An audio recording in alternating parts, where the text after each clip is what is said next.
మనం తరచుగా వినే మాట ఉత్తరాయణం మరియు దక్షిణాయనం. అసలేంటి ఉత్తరాయణం? ఉత్తరాయణం అంటే సూర్యుడు దక్షిణ నుంచి ఉత్తర దిశగా కదిలే కాలం.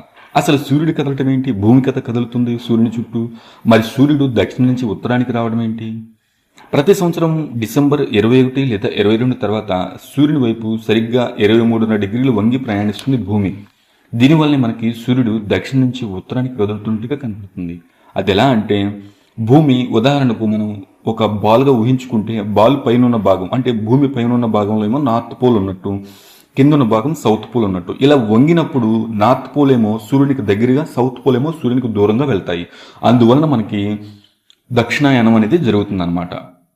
ఉదాహరణకు మనం బస్సు లేదా ట్రైన్లో ప్రయాణిస్తున్నప్పుడు మనం కాకుండా పక్కనున్న ప్రదేశాలు కదులుతున్నట్టుగా కనబడతాయి. అలాగే భూమి వంగినప్పుడు సూర్యకాంతి దక్షిణ నుంచి ఉత్తరానికి కదులుతున్నట్టుగా కనబడతాయి. దీన్నే మనం ఉత్తరాయణం అంటాం. దీనివల్లనే మనకి క్రమంగా పగల సమయం పెరిగి రాత్రి సమయం తగ్గుతుంది.